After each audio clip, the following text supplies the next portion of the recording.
BrandonWalker.org. Mystery of the Sea by Bram Stoker. Chapter 18. Fireworks and Joan of Arc. For some time I did not sleep.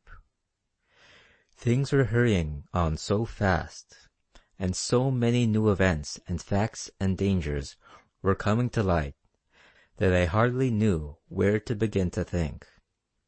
Of course, all things concerning Marjorie, principally her safety, took the first place. What could be this Spanish plot? What could be its method or its purpose? At first, when Adams had told me of it, I had not been much concerned. It seemed so far away, so improbable, that I fear I did not take it with sufficient gravity. I had not thought at the time that the two nations were actually at war, and that already, both before the war and during it, deeds of desperate treachery had been done, the memory of which were not even obliterated by the valor and chivalry which had been shown by the nobler of America's foes. "Remember the Maine" was still a watchword and war cry. There were many scoundrels, such as chiefly come to the surface in wartime, who would undertake any work, however deadly, however brutal, however dangerous. Such villains might be at work even now. With a bound, I was out upon the floor. In that moment of concrete thought of danger to Marjorie, I realized to the full the danger of my own ignorance of her situation, and even of the locality where she might be. This impotence to do anything was simply maddening. When I felt it, I could not but understand the annoyance of Adams in feeling a measure of the same impotence, with what looked like my obstinacy added. But think how I would. I could do nothing till I should see Marjorie or hear from her. With this thought, which, under the circumstances, was more than harrowing, I went back to bed. I was waked by the knocking of Adams, who in reply to my "come," slipped in and shut the door behind him. "They are gone." "Who?" I asked mechanically, though I well knew. "Miss Drake and her friend. They went away last night, just after you came back from the station. By the way, I thought you dined with them," he said interrogatively, and with a dash of suspicion in his tone. "I was to dine with them," I answered, "but they were not there." He made a long pause. "I don't understand," he said. I felt that as the time which I was to cover had passed, I might speak. For all sakes I wanted to avoid collision with Adams or the appearance of deceiving him. So I said,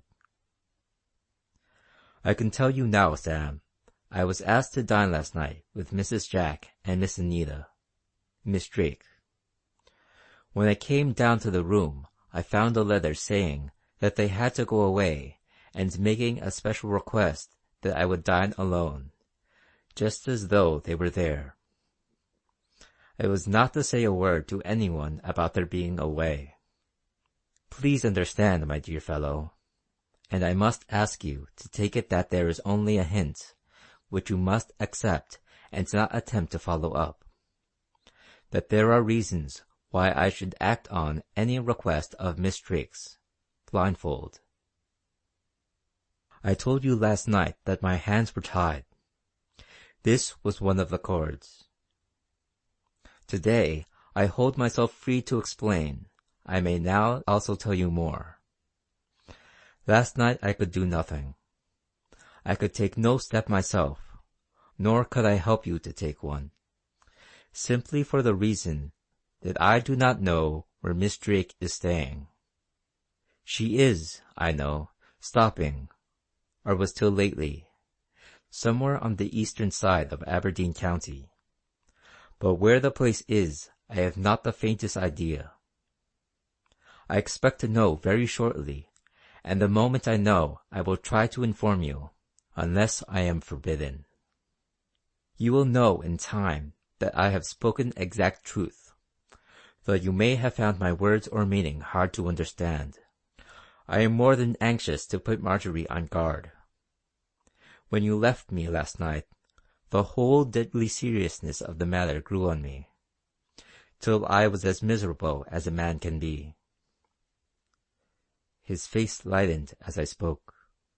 "Well," he said, "at least we are one in the matter. That is something. I fear you were, and would be, working against me. Now look here. I have been thinking the matter over, and I dare say I have come nearer to understanding your position than you imagine. I don't want to limit or hamper you in working in your own way for Miss Strick's good. But I may tell you this. I mean to find her if I can, and in my own way. I am not fettered anywhere, except by the necessary secrecy. Outside of this I am free to act. I shall keep you advised at Cruden." Before I was dressed, I had another visitor. This time it was Cathcart who, with considerable diffidence, and all the shamefaced embarrassment of an Englishman when doing a kindly action in which he may be taken as intruding, offered me his services. I tried to set him at ease by the heartiness of my thanks, upon which he expanded enough to say, "From something Adams let drop. In all confidence, believe me, I gather you are or may be in trouble about some friend. If this should be, and from my heart I trust it may not, I hope you will bear in mind that I am a friend, and unattached. I am pretty well alone in the world so far as family is concerned, and there is no one to interfere with me. Indeed, there are some who would be happy, for testamentary reasons, to attend my funeral. I hope you will remember this, old chap, if there is any fun going." Then he went away, easy of carriage and debonair as usual. It was in such wise that this gallant gentleman made me a proffer of his life. It moved me more than I can tell. I went down to Cruden by the next train, and arranged with the postmaster to send on to me at once by messenger or wire any telegram that might come directed as I had told Adams. Towards dusk a letter was brought to me. It was in Marjorie's hand, and on my asking at once how it had come, I was told that it was brought by a mounted man, who, on handing it in, had said, "No answer," and had ridden away. With hope and joy, and misgiving mingled, I opened it. All these feelings were justified by the few words it contained.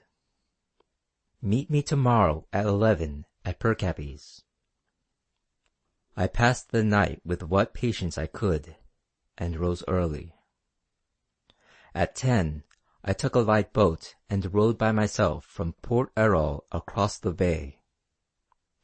I hung round outside the Skares, ostensibly fishing, but keeping watch for any sign of Marjorie, for from this point I could see the road to Whinnyfold, and the path by the beach.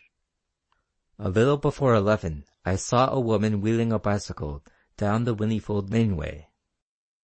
Taking in my lines, I pulled, quietly, and avoiding any appearance of hurry, for I knew not whether any one might see us, into the tiny harbour behind the jutting rock. Marjorie arrived just at the same time, and I rejoiced to see that her face bore no mark or sign of care. As yet nothing had happened. We met with a slight handshake, but there was a look in her eyes which made my heart leap. For the past 36 hours, my anxiety for her had put aside every other feeling. I had not thought of myself, and therefore not of my love for her, but now my selfish instinct woke again in full force. In her presence, and in the jubilance of my own heart, fear in all forms seemed as impossible to realize as that the burning sun above us should be blotted out with falling snow.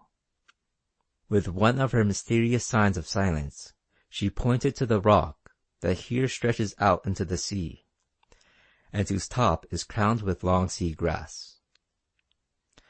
Together we climbed the face of the cliff, and bearing across the narrow promontory, passed over the top of the rock. We found a cozy nest hidden behind it. Here we were, absolutely isolated from the world, out of earshot of everyone, and out of sight except from beyond the stretch of rocky sea. In a demure way, she acknowledged my satisfaction. "Isn't it a nice place? I chose it out yesterday when I was here." For an instant, I felt as though she had struck me. Just to think that she had been here yesterday, whilst I was waiting for her only across the bay, eating my heart out. However, there was no use looking back. She was with me now, and we were alone. The whole delight of the thing swept away every other feeling. With a pretty little motion of settling herself comfortably, and which to me seemed to prelude a long talk, she began, "I suppose you know a lot about me now." "How do you mean?" "Come now, don't prevaricate. I saw Sam Adams in Aberdeen, and of course he told you all about me." I interrupted. "No, he didn't." The very tone of my voice enlightened her. With a smile she said, "Then someone else did. Answer me some questions. What is my name?" "Marjorie Anita Drake." "Am I poor?" "In the way of money, no." "Right. Why did I leave America?" "To run away from the fireworks and the Joan of Arc business." "Right again. But that sounds mighty like Sam Adams." "Well, that's all right. Now we may begin. I want to tell you something which you don't know." She paused. Half in delight and half in fear, for her appearance of purpose alarmed me, I set myself to listen. End of chapter 18.